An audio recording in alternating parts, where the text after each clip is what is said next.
I do feel like the marketers are the cheerleaders of the business, and it's really important that they celebrate the successes, and they can also be the most underestimated and the most powerful team in a business. They're the people that will help you ultimately convert, and most instances of conversion happen in that having the foundations of good performance, knowing what media you're buying, knowing that you've got the right mix, knowing that you've spent the right money, but ultimately tipping people over the edge to buy comes from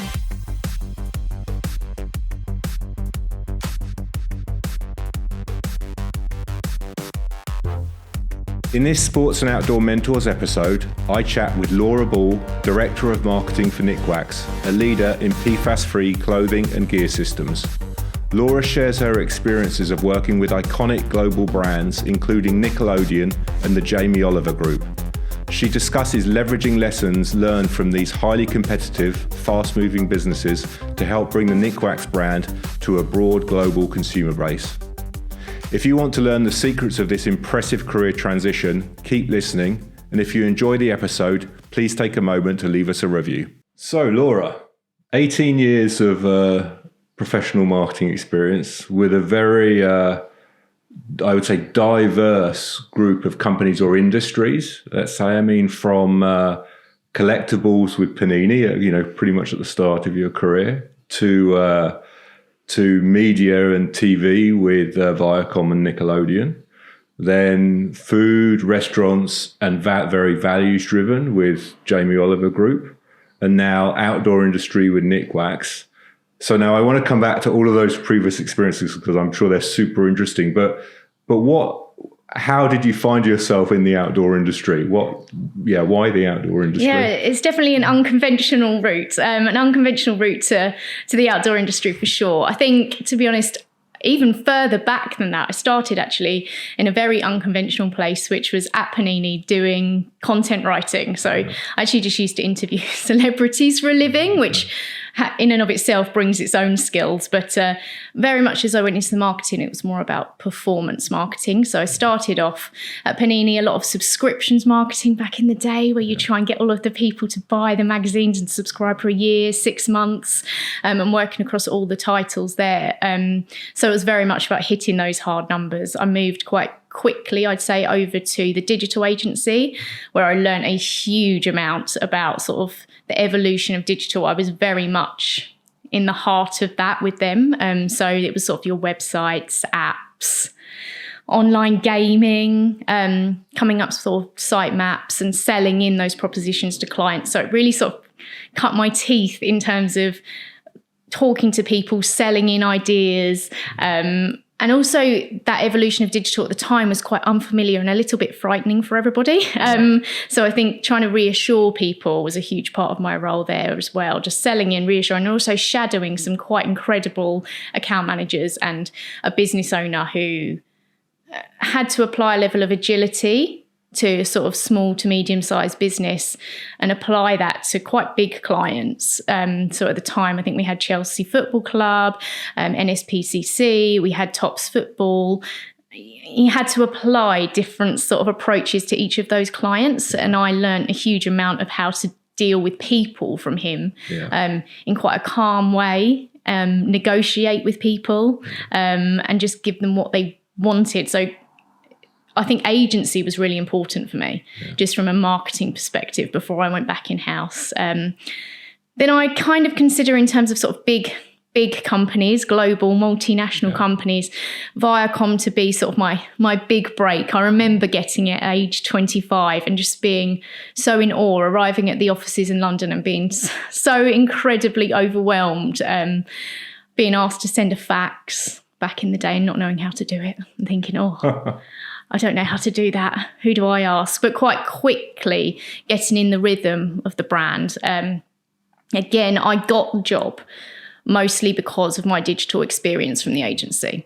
And also thinking of new ways to present yourself. I'd presented my CV in a rather original way, which had caught the attention of the VP of marketing at that time, Alison, who actually became an incredible boss and leader for me, and really modelled how I felt in the future I wanted to be for others. A really strong female leader, brilliant, visionary, very thoughtful about the things that I should be. And Nickelodeon in particular was very fast moving. It was, we are doing this media plan with this agency. You will be working on this digital creative with this digital agency. And we would just push out shows one after the other, maybe six a year per channel. So we really were working at quite a pace. So it was quite a pressurized environment, I would say, but it really got you very quickly into the head of a potential consumer. For me, that was obviously children or parents, but you did not have time to stop doing that. So enormously, I think that performance marketing element was really at the heart of what I did. Yeah. Then a big flip change. I moved on to Jamie Oliver, became the head of global marketing there eventually. Started off actually as a brand marketing manager, focusing on his TV and his books. At a really critical time for Jamie, moved very much into the health space, a deliberate move into the health space, completely different to television, but still very much the way that you anchored the marketing was through the media buy. The biggest change for me in my whole career probably was at Jamie's, because it moved from a performance-only kind of approach to flipping it on its head entirely to an emotion-based approach. Yeah.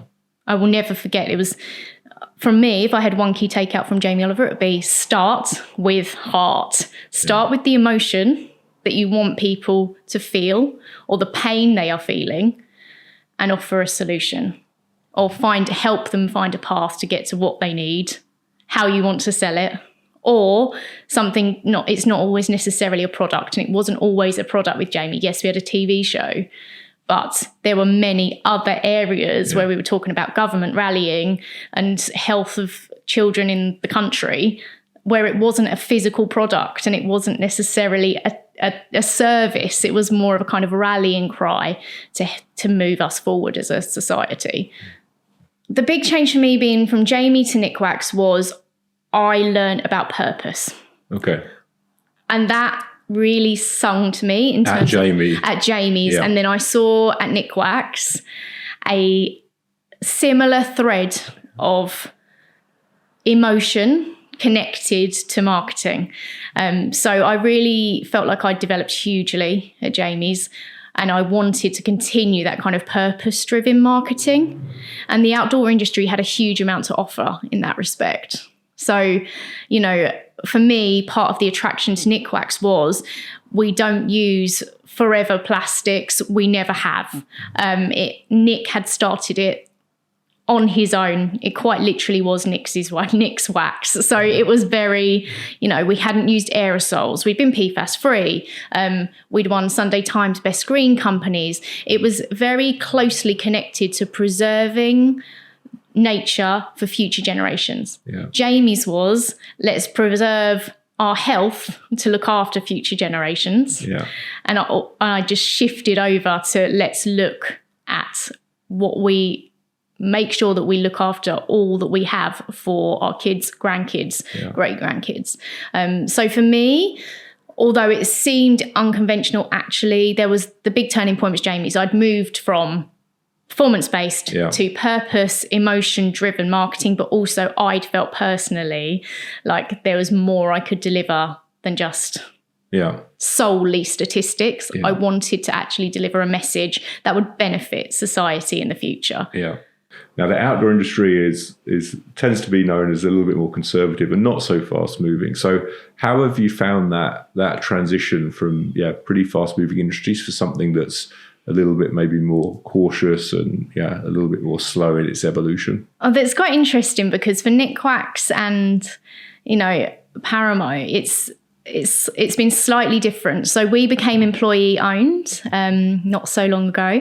And so actually the change from being a founder-led business over to a collection of directors has actually meant that we're moving at an incredibly fast pace. Okay. So within the business, a huge amount of change is happening. It's happening very rapidly. So I would say actually it hasn't felt like a slowdown at all. So just in the time that I've been here, we've had, just for Nikwax, we've had the brand new branding campaign. We've changed all the labels. We're working on several internal projects for systems and processes that need to be adjusted, and they involve complete team investment. So I think actually the move has not been, I have not noticed the slowdown. Okay. So that's quite interesting. I don't know if the team potentially have, but I certainly haven't noticed any change from my media days to now, really. Yeah. But that might just be circumstantial because of the movement that Nikwax is going through right now. But what about it? I mean, that makes complete sense. But if you step back from Nikwax itself, obviously you've been engaged within the industry. I mean, you spoke at this year's Outdoor Industry Association conference in March. So what about the change in terms of the dynamic of the industry? Do you feel there's kind of big changes there? I do, but I have an incredible laser focus on the customer. Okay. Now, the customer is demanding change rapidly, and I think we in the industry and even outside of the industry, we're all very aware, marketers being at the real coalface of that, how much diversity there is in terms of consumption, in buying habits, how quickly the previous rules are changing. In fact, the whole game is changing, and how quickly things are happening from their perspective. The way they purchase is getting faster. The ways they like to purchase, the way they like to see ads. So from my perspective, I just focus on the speed at which the customer is looking to change. Right. And then I will adapt us to get to that point. Yeah. That's my focus. Okay, super interesting, which I think makes complete sense and is a big opportunity, because I think there are many businesses that are maybe don't have necessarily that mindset and are a little bit more conservative and a little bit slower in their approach. So that makes complete sense. You touched on the change of the ownership structure, and in parallel to that, almost around the same time, I think, Nikwax was also listed as one of the best places to work by the Sunday Times, which is, an amazing achievement for Nick and the current management team, of course. Why was it recognised? From your point of view, what do you think are the things that actually make it a great place to work? Well, first and foremost, I think we've had the discussion about my quite varied route into the outdoor industry, all of the experience that I've had, and worked at a huge different amount of companies in different arenas. I can say hand on heart that I'm the happiest I've ever been in any workplace at Nikwax. The happiest categorically I've ever been. Fundamentally, I think it's the people. And I know probably everyone says that, but it's actually true here. There are a good mix. There's a lot of people who've been here a long time, but there are also, I think, enough people that haven't, to really mix it up. And I think in order to have a good balance of knowing what your team needs, but also knowing how to move your teams forward, to have that mix is absolutely integral. I think that Nikwax at its heart has always looked after its people. From my personal experience, the childcare element of things is exceptional compared to anywhere else I've ever worked. We have a good benefit scheme. I think we really place a huge amount of focus on giving value to employees. And I'm not sure that's always traditionally how other companies look at it. But we try to make people's days work-life balance and how they approach the company in a happy way. That's what we try to do at Nikwax. And I think that was very evident in the scores that came out. So I think there's a real focus there on making sure that you're looked after. And I know that sounds very broad, but actually people here very much are. Yeah. We're very aware that people have a life outside of work as well as focusing when they are here. Yeah. And there's a good balance. And I think generally it makes people more productive as well as happier. Yeah. And I do think having this new sort of invigoration of a new directorship, and also having new people throughout the business who can tap into the experience of the people who've been here a long time, who are the bedrock of this business, has made for a really sort of interesting period for us, a period that's really pushing us into the future now. And I think we've always been authentically ourselves. I think Nikwax has always had the authenticity. And if you look across my career, Jamie Oliver had that as well. The digital agency also had that. Having the honesty at the core of the business, being able to be authentic, makes a marketer's job a lot easier. So when you see the Nikwax product and we say we are good for the environment, that is mirrored across our employees. Yeah. We have a huge amount of outdoorsy people, and that doesn't mean we're all adventurers. Sure. But it means we're outdoors. Yeah. So whatever that looks like to people, we're not just saying we're doing it because it's good for us. Yeah. And that's a really lovely place for us to be in, and I couldn't be prouder that we've won that award. Absolutely. Going back a little bit to Viacom, I'm interested in such a fast-moving and also very large company, right? I mean, I think it's around 10,000 employees globally, compared to, I guess, a couple of hundred here. So, how's that kind of transition? And obviously you had Jamie in the middle, but it's almost, and obviously Viacom is also a public company. So I would say you could argue they're probably almost at completely opposite ends of the spectrum. Yeah. So obviously you're clearly very happy, but it's still a transition, right? It's still a change. So how's that been? How have you been able to kind of transition to that? So I think it's quite interesting. So when you're in a sort of enormous company like Viacom, which is enormous, the visibility you have across the business is still relatively limited. So you'd have 10,000 employees, and you'd be aware of everybody working around you.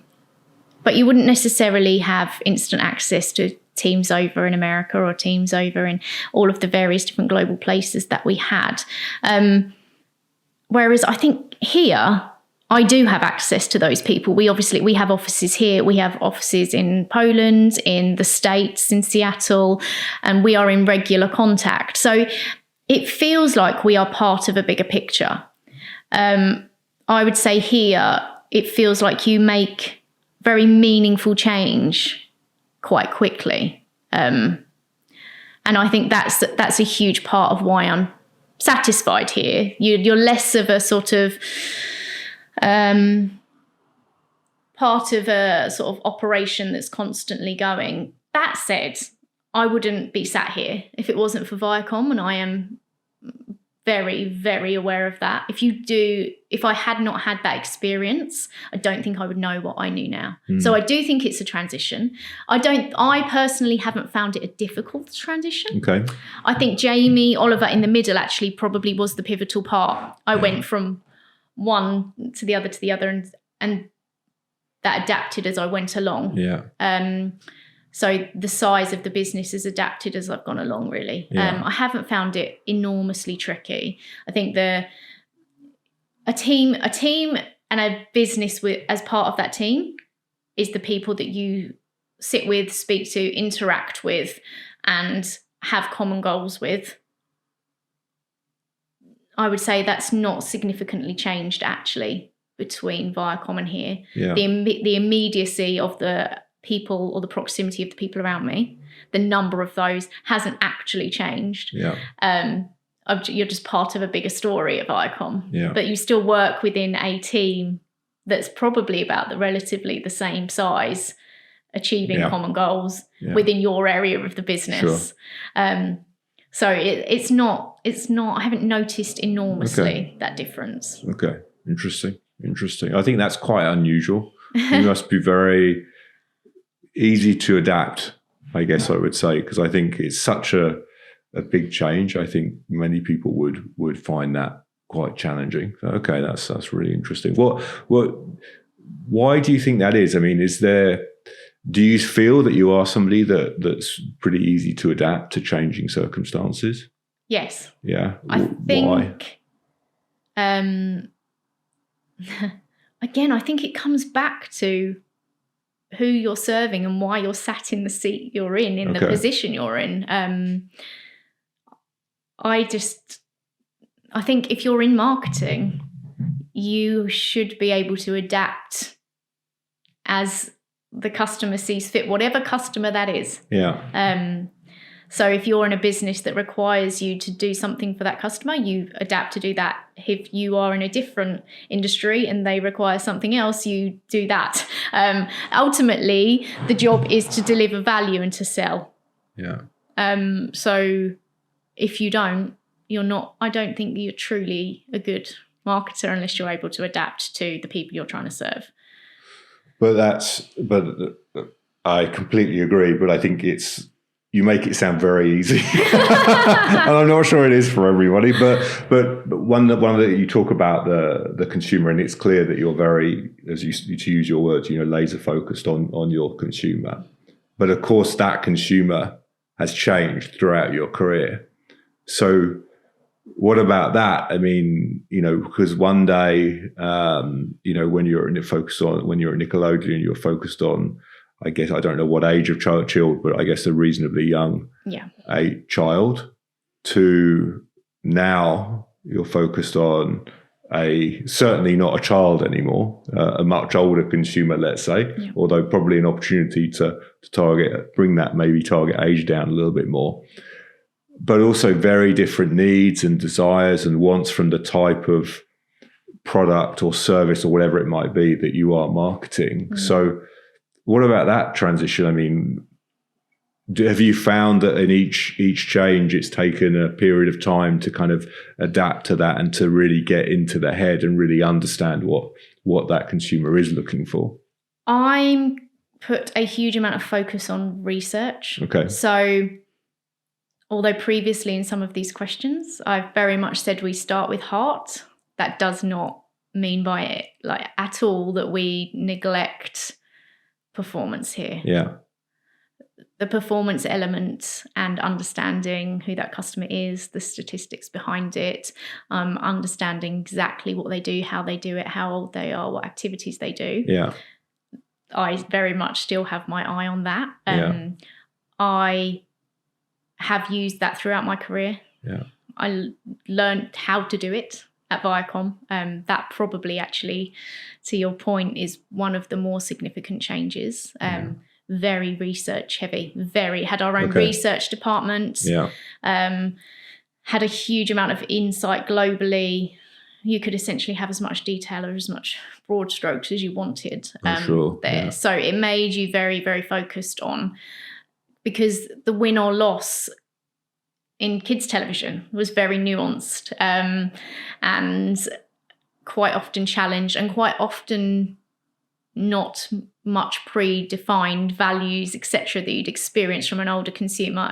A lot more, they were a lot more reactive, a lot more sort of instant experience driven. So for me, the reliance on research is really important. The reliance on the performance marketing is definitely still there. Yeah. So I guess it's a sort of just don't assume because we're saying we start with heart in this team that we haven't done the foundational work, because that's almost like the bread and butter for me. Yeah. Sorry, go on. No, it's fine. But you don't ultimately win the customer without the emotion. Yeah, yeah. So do you think one of my questions is going to be, what were maybe some of the key learnings that you took away from a business like Nickelodeon and Viacom? Is maybe that one of those things that, you do need those insights to, whether it's to kind of set the foundations of kind of the direction that you're going, or to validate the direction you're going, whichever way you kind of do it. But would that have been one of the key learnings, you would say, kind of coming out of a business like that? Yes, I think so. I think research, engaging in budgets, profit and loss, and sort of the business essentials as a marketer came out of that. I would say, to your point about being adaptable, you could be on one channel 1 second and then another channel another minute, completely still within the kids sphere, but definitely a different audience. I would say unifying branding, because those types of businesses are very strict on how you utilize the branding of the channels. So bringing one unified creative collective together, I would say, is very important.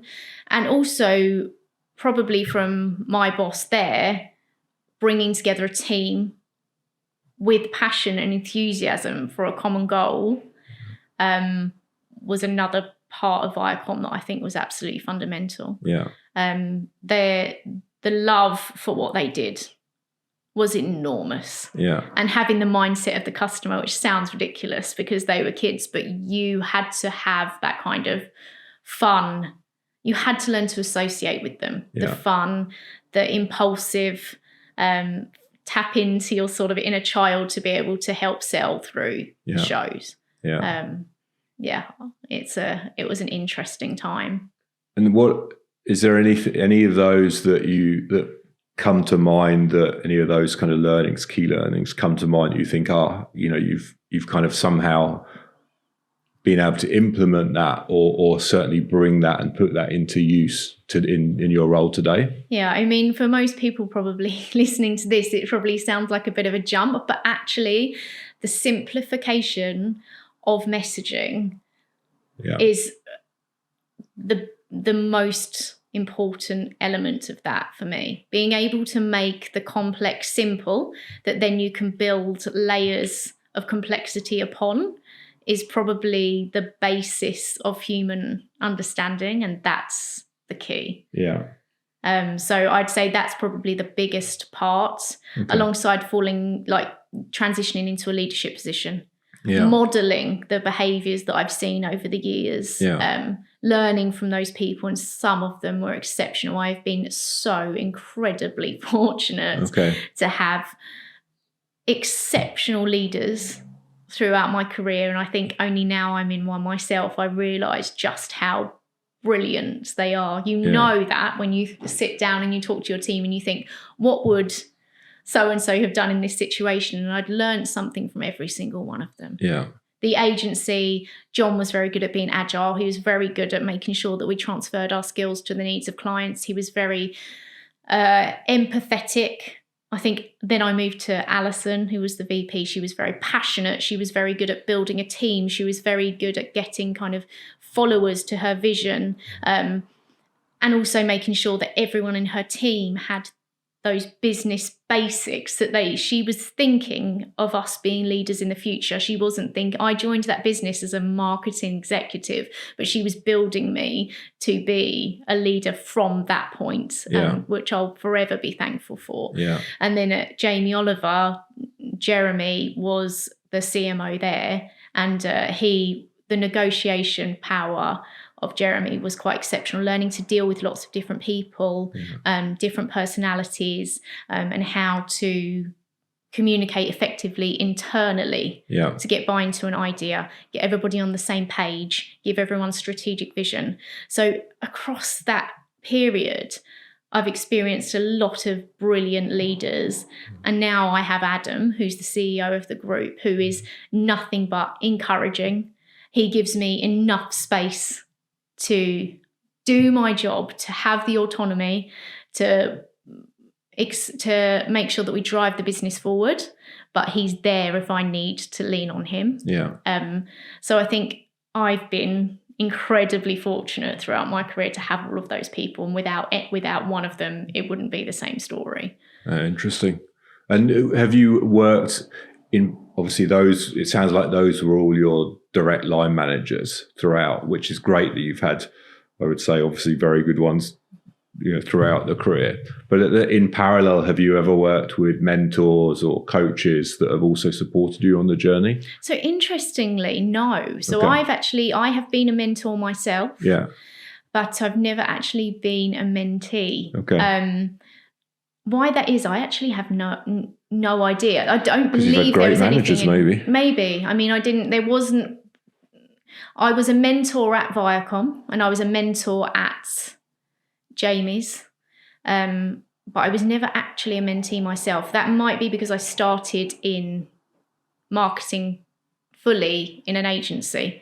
but I don't know. So I've never really had that benefit, to be honest with you. So I'm interested, thinking back to your time at Nickelodeon and then Jamie. Again, very, as we've already discussed, quite contrasting experiences and clearly very contrasting businesses. What would you say were the best and the worst of your times, your experiences in those two organizations, in those two businesses? Or the worst is maybe the wrong word, but the biggest challenges that you had and the best successes, or however you want to frame it. But I'm just interested to kind of understand the different axes, and particularly what you took away from those challenges. Yeah, I think so. So for Viacom and for Nickelodeon, I mean, some of the best things highlighted, I think, all of that business experience, brilliant examples of leadership, being able to work in a fast-paced environment, access to new formats of media, all the time that you could buy and get competitive advantage over others, research. I mean, there's so many. And also, I think the team within that business were exceptional at the time, and they constantly pushed me to be better. I think in terms of challenges, I found it quite difficult that I couldn't see the change I was making. Okay. The contribution I was making personally you were always part of the whole rather than the whole. And I needed to feel a little bit more like I was making more significant change.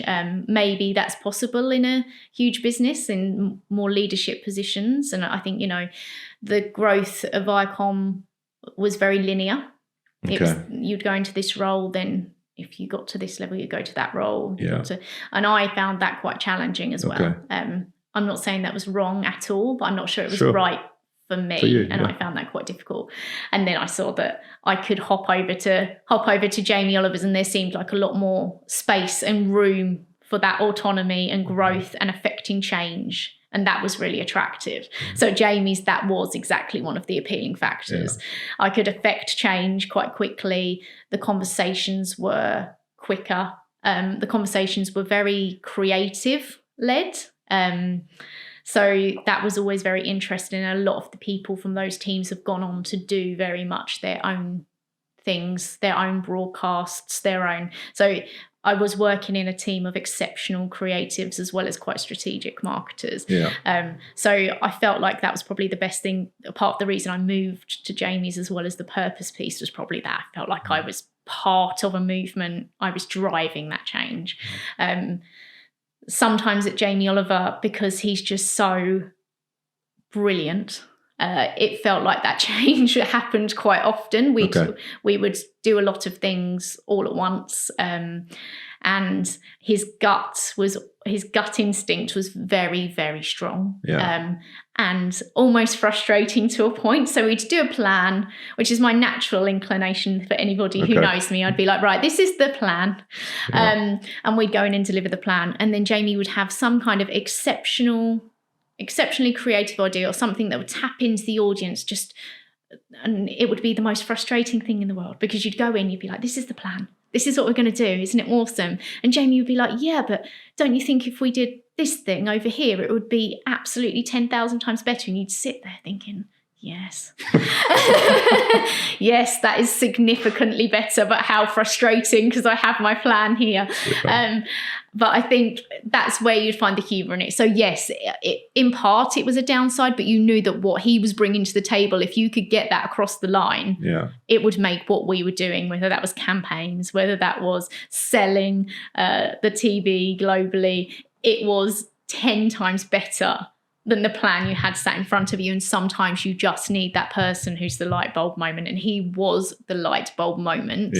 And I was very much the kind of, okay, right now we're going to pivot, and we are going to do that because it's the right thing to do. But how do we get there, and how do we get there quickly with all of the team that we've got? So we would spend a huge amount of time together as a team, very sort of sat in a room going, right, how do we make that happen? Because we all know that is brilliant, and then we'd go off and do that. So I think there was definitely contrast. There's probably more contrast between Viacom and Jamie Oliver than there was between either of those and Nikwax, to be frank. It's interesting, again, another example of a strong ability to be able to adapt, right? I mean, that's a prime example. I like adaptability and speed, I would say, are two things that kind of already clearly stand out, that are maybe some superpowers, if you like, from you. Which I think in this day and age is vital, right? I mean, there's only one constant, and it's change at the end of the day. So yeah, it's pretty important. Well, I think he was very aware, and he's the other person that out of all of the brilliant leaders I've had, he wasn't my line manager, but we did work together. Yeah. And to have someone who's constantly there, who's achieved so much and is a real creative at heart, changes your mindset. So if you're not necessarily naturally weren't that person, you're encouraged to go more into that area. Like think about how you attract people to the message you're trying to deliver. Yeah. And if there's one man that can do that, it's Jamie Oliver. Yeah. So whether he's known as a Marmite character. Yeah. But you still don't stop hearing from him either way. Yeah. Absolutely. And what he's achieved as well is very impressive. So you will only ever hear brilliant things from me about that man. And it puts you out of your comfort zone, though, which is good. I think that's absolutely so vital for marketers these days. Try and make a point of being uncomfortable. Yeah. Hire people who have put themselves in uncomfortable positions, who aren't necessarily, that they might have done different roles and they might have experienced different things and have deliberately gone, oh, I'm not sure about that, I'll go and do it. Yeah. I would always, people in my team did that and go, can I try that? I don't know how to do it, but can I try? Yeah. Always, rather than just staying in the safe zone for years. Making a point of being uncomfortable is how you learn. Yeah. So try and find the things that make you uncomfortable. Don't worry about people judging you for doing that, because one of those key things is to always ask questions. It doesn't matter if it's the silliest question in the room, because I've sat in rooms with people who are now very senior in their businesses and leaders and founders of businesses. And I've sat there and gone, you've really asked that question. And everybody knows the answer to that question, but they didn't. And now they know that piece of information. They've now tied that up to 10 other pieces of information they've known, found a collective story and found the competitive advantage that nobody else has noticed. Mm-hmm. So just don't be afraid to ask the really stupid question, because that stupid question that you're perceiving as very silly is actually the answer that unlocks the whole story, that might just give you something that other people don't have. So I try to encourage that openness, and I try to think that way myself. It's not always, no one's perfect. It's sometimes scary to ask what you think the silly question might be, but if you don't try, you'll never know. Yeah, absolutely. So you mentioned a couple of things there. You talked about the fact that you like a good plan. You like to be pretty planned in your approach, and also that you were, when you were at Viracom, you were looking for opportunity to kind of continue your development, continue your career progression. So I'm interested. Are you somebody that maybe back at uni, because obviously you not obviously at all, but you passed first class honours degree in marketing and history. No, yes. History. Yes. There we go. And you look at your career, and you've had a very kind of really strong kind of career path and career progression. Was that something that was was that your plan that you had back in the day? Did you kind of think about a career plan, or has it been rather organic? Or? Absolutely not. Yeah. So I think it's at the very start of my career, I started a completely different sphere altogether. I wasn't actually in marketing. So I completed my degree, did a short amount of sort of work experience actually at the university, just doing bits and bobs, actually writing press, which served me quite well in the end, doing press releases and a little bit of marketing. At the same time, actively found work experience in areas that I thought would be interesting, whilst being paid for that full-time job. So I'd take annual leave and then go and do the work experience. So I went over to Panini, and I'd gone and I'd been up to London and done a huge amount of the magazines in London, and then went to Panini and experienced what it was like there, and then said, look, I will write for you for free for however long you want me to, because it's a joy and I want to do it. So just let me write for free. Did my 2 weeks work experience. They were an excellent team, and I was like, I will do it. And the editor at that time said, okay, you can write for free for us. If it's up to scratch, then just keep sending them in. And I did that probably about 8 or 9 months, just completely free of charge. And I was happy to do it. It wasn't a problem to do it free. And then they said to me, okay, you've proven yourself enough. Do you want to just come and work for us? And that was the very first step where I realised that kind of, it's not just about get the degree, get the qualifications, follow the linear path.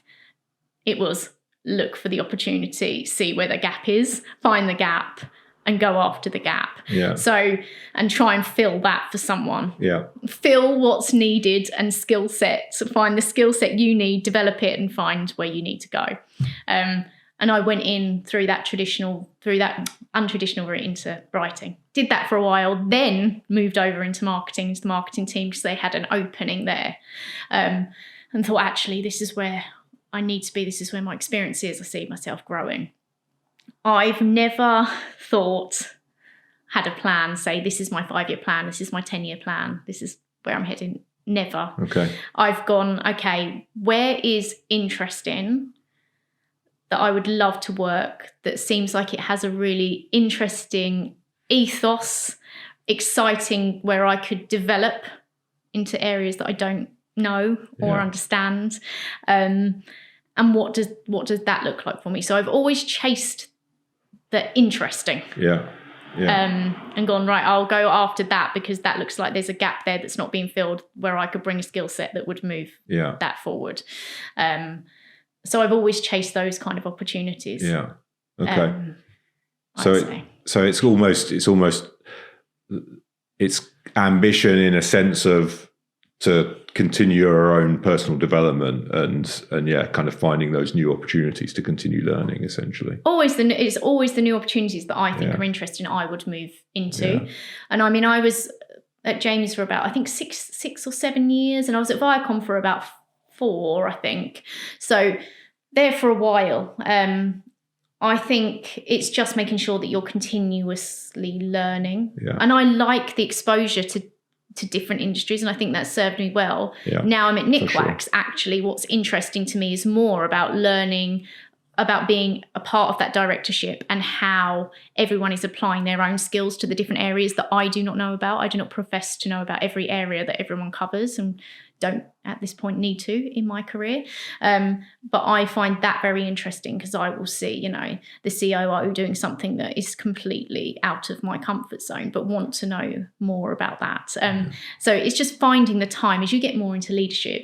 I think it's finding the time to explore that when you can be much more nimble when you're in your more junior roles, I think, and more adaptable to learning. It's just trying to remember to keep that going as you get, 1, older, and 2, you go into leadership positions where more people rely on you to deliver on more, and you also have such a responsibility to your team, which I feel immensely a lot of the time, to make sure that you're always learning. But Nikwax has been like a huge learning curve for me.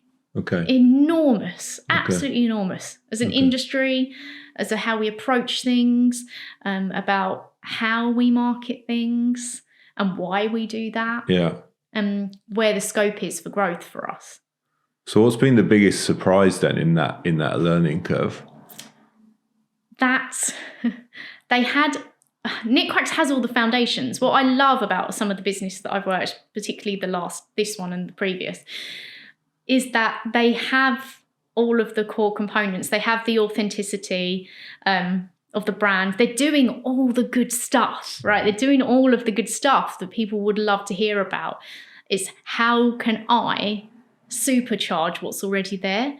Because the worst thing for a marketer to have to come into, in my opinion, the roles that I don't have not chased are roles where it's you have to polish something that isn't good for anyone. Yeah. They're a challenge, and part of the reason why I've started to move into the sphere that I've moved into. Because when you have to sell things that aren't as truthful, that aren't serving purpose, that aren't delivering what they say they deliver, that makes marketing 10 times harder. Yeah. Whereas the biggest surprise at Nikwax, and I got an inkling when I spoke to everyone in the interviews, when I got here, was you've got all of the component parts. You've got the heritage, and you've been doing all of the sort of environmental stewardship. We have not been using forever plastic since inception. We don't use the aerosols. All you need me for is to supercharge this message, right? You know, you've been doing a great job. This business has been built by Nick and the team and Adam over the last nearly 50 years. Now it's how do you bring that story to everybody in 2025? Because you've got the foundations. It's perfect for me. You've lined up all the ducks are in a row. I've just got to amplify. I'm the speaker. Yeah. I'm the megaphone to this. You guys have done it. You know, the worst scenario for a marketer is to be like, oh, we've got to sell a message that's not truthful, that's not authentic to the audience, that's not delivering what it says it delivers. They're the roles that I won't chase and never will, because it's not only does it make it 10 times harder work, just to be completely frank with you, but also because it doesn't give you purpose in your job, and therefore you just don't feel as satisfied. Whereas my previous 2 roles, I know what direction we're supposed to be heading and that all of the components are in place. All I need to do is tell more truth to more people. Yeah. Perfect position to be in. Absolutely. So you mentioned a few minutes ago that you know, now you're in a more of a senior leadership role. You know, you're obviously investing a lot of time in supporting and guiding and coaching your team. But also you're always kind of open to kind of learning and observing what other people within the business are doing. So trying to learn there. But at the same time, you're married, you have a young family. So are you able to find a good balance? So this is one of the biggest questions, I think, for women in leadership. And I was even dwelling on this last night before this interview, anticipating this very question. The truth from a Nikwax perspective is, I, hand on heart, don't think that Nikwax could do any more for me than they already do. Yeah. And that's the complete and utter truth of it. They are, when it comes to being a mother in particular, I think that they have always been incredibly supportive of their staff, and I've seen nothing but support, whether that is, you know, your child's sick, or they've been pulled out of nursery, or one of the many other myriad of things that have happened. Even in the last 6 months, I could list about 1,000 things that happen when you're trying to just do your job. Nikwax enables you, and part of the reason it won the Sunday Times Award is because of that very support. That's financially supporting us, that is offering the childcare for us, that is when life happens, they're there. Yeah. And Adam is an incredibly supportive CEO, incredibly empathetic. All of that said, being a leader who is a woman does come with challenges sometimes. And that is not a consequence sometimes of the business you are in, and it's not for me. It's not. I don't think they could do anymore. I think that sometimes you are quite simply juggling having a family and also being the best employee you can. It's very sort of pertinent at the moment for me. I have a 6-year-old and a 2-year-old. So the 2-year-old obviously is in that age where it's, you know, quite intense having a toddler. You get through the best you can is the honest answer. You just have to zone in and out of the moments that you can. Yeah. I get the flexibility I need from work to be able to do that. But that doesn't mean that while I'm doing some kind of strategic plan for the next 5 years for work, I also don't have 100 WhatsApp messages on the mums group at school asking what they need for the next colour run, school play, teachers' presents for end of term. I mean, the list goes on. Yeah. It just does. And there is a balance to be found. Yeah. I would say for me, I'm trying to think of a scenario where the balance could be more perfect between my professional and personal life. I don't think I could have it much better than I've got it at Nikwax. Yeah. And I think that's an utter credit to them. And I would suggest if you went to most of the female employees in this company, they would say the same thing. I couldn't ask for more of a balance. And that's not to say it's perfect, because I think I wouldn't want to underestimate that challenge for future female leaders, because I think there should be an understanding that you do have to balance a lot. You do. But if a company supports you, it feels like a lot less. Yeah. And I would say Nikwax does that in shed loads. In shed loads. Could they do more? I honestly don't think they could do more. So as we've already discussed, you've had a really impressive career path over the last 18 years. Looking back, what would you say has been some of, or the kind of key success factor for you to be able to make those steps and continue that personal development? So I think I have had some really exceptional leaders across the years, and I think I've been really very fortunate to have those people. Not everybody gets every single leader of a team be really outstanding, and I feel like I have been fortunate enough to have that, and I've learned so many different things from those people. So although I've never actually had a mentor, I've definitely had people that were invested in my growth as an employee the whole way through. I would say, even from moving on from place to place, there was still direct encouragement for me to grow, and if I needed to, then take the next step if it wasn't available to me. So I think that's been really interesting, and I don't think it's something that everybody has.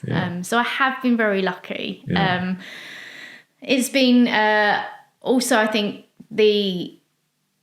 I've been forced into positions where I've had to change a lot.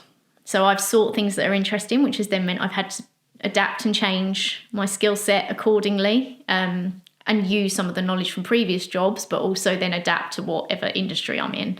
So I think there's an element, if I'm completely honest, there is an element of luck, and there is an absolute element of just complete brute force and determination to succeed. And I'm definitely not there yet. In this industry, there are people who have achieved an incredible amount that far outstrip what I have ever achieved.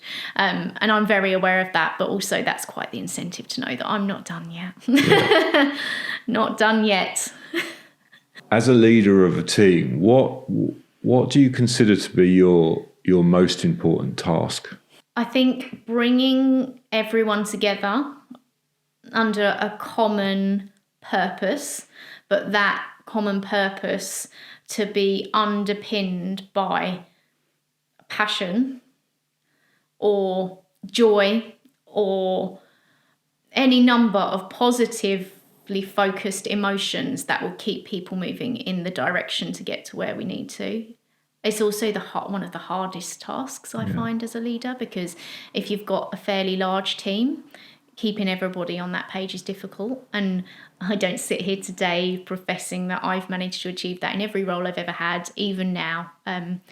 I probably am one of the people that is hardest on themselves, more so than anyone else that I know. I would say I'm pretty hard on myself when it comes to leadership. Where you feel like you have done well with a particular team member, or you've not done so well with another team member, keeping that balance across all of them all the time is a challenge, and I feel an immense duty to do that, because you don't always give them the answers that they want to hear.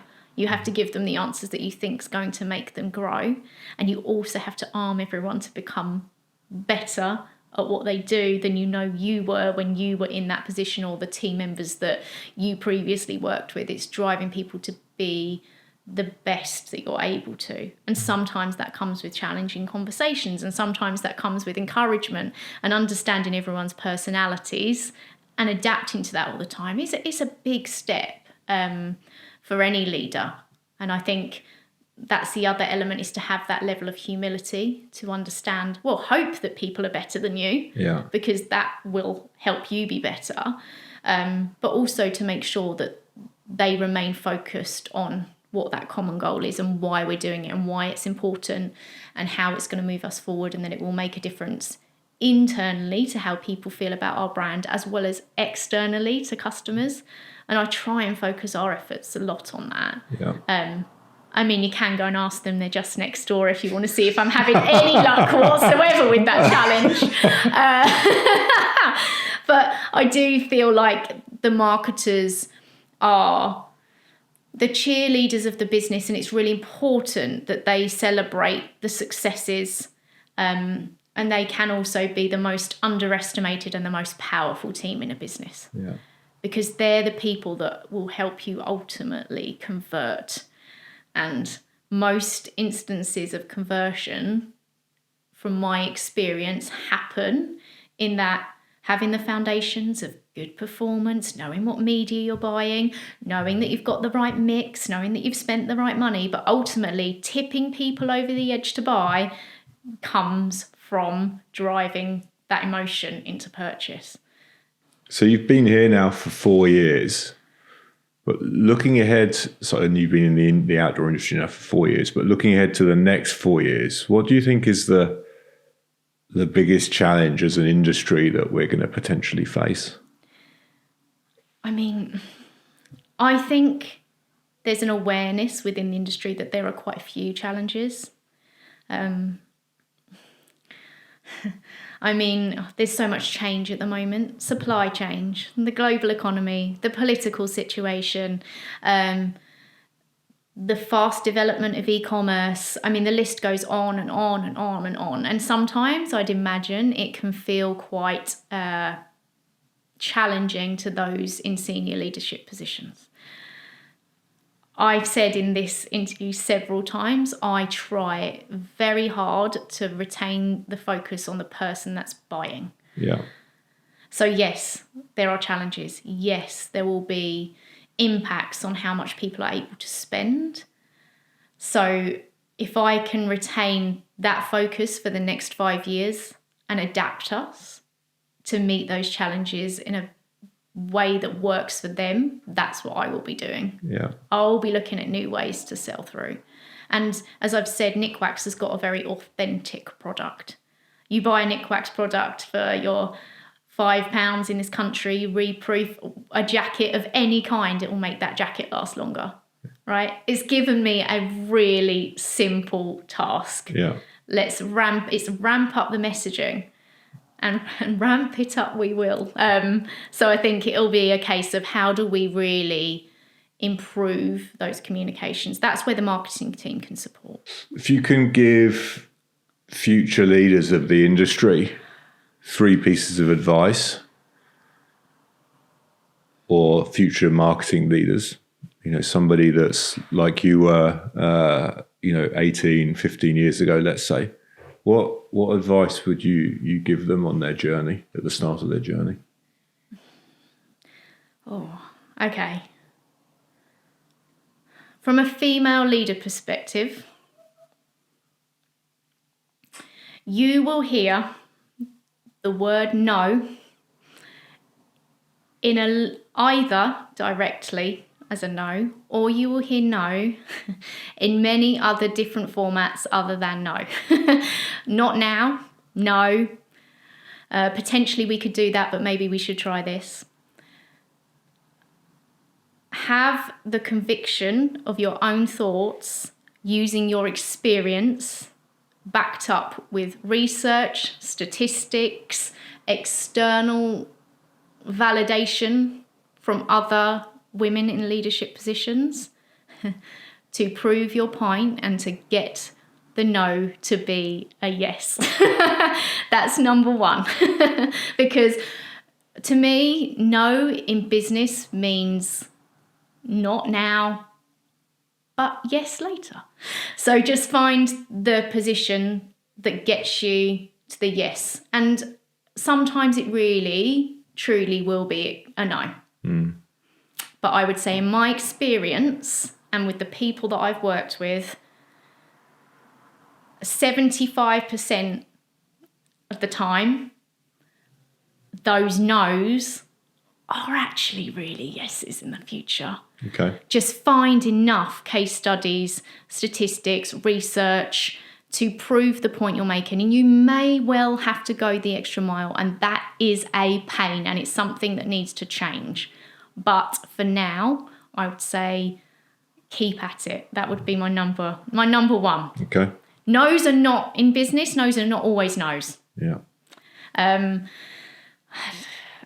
I think have the understanding and the humility to know that you do not always know best.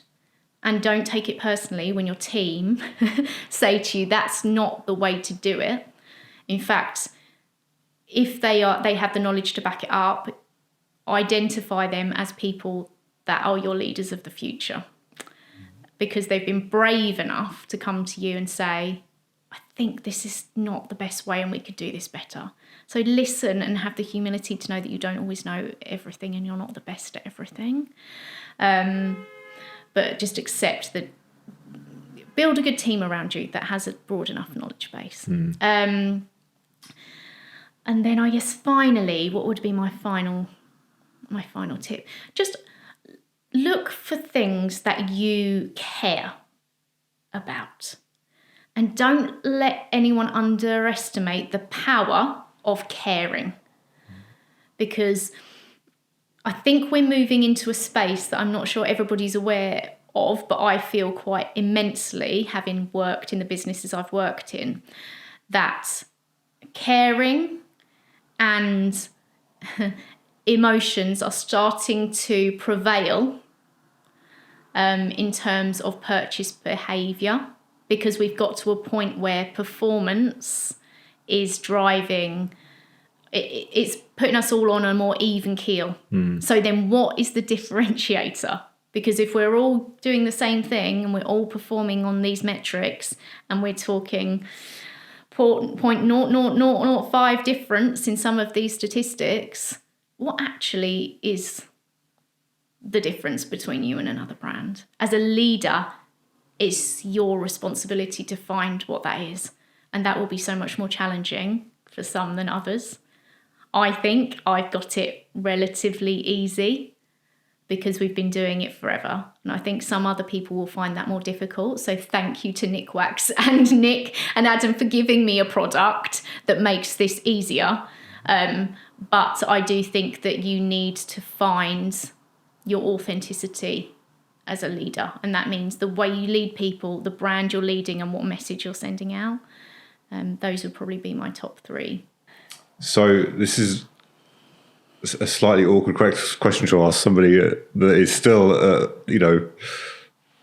a reasonably early stage in their career, despite the fact that, considering what you've achieved. But if you were to retire today, if you were to, hang up your nicely waterproof jacket with Nikwax, what would your message be to your team? My message to the team would be, this is actually a very interesting conversation because I've actually been at Nikwax for 4 years.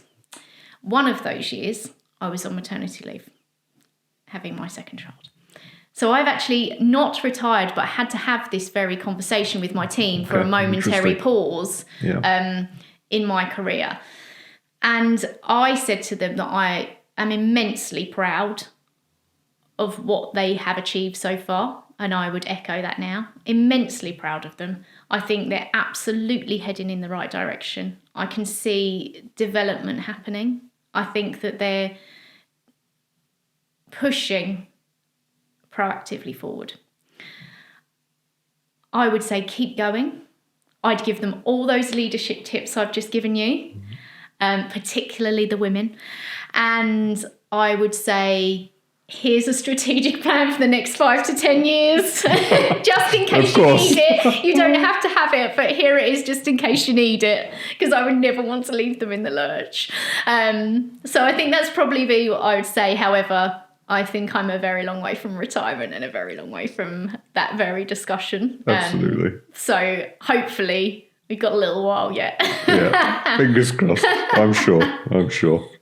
Brilliant. Well, look, thank you very much, Laura, for your time and sharing so much great insights. I think for me, it's a pleasure to talk to somebody that has such a varied background. I think there's a lot, certainly for me, to learn from that, and I hope that the audience feel the same. So I really appreciate you being so open and taking the time to meet me today, because I became one of the other things that you had on your schedule. So thank you very much. Thank you. Thanks so much for listening to this episode. Please ensure you click the follow button on your podcast app so you never miss a new episode. And if you're interested in what else we're doing, please make sure to follow us on LinkedIn.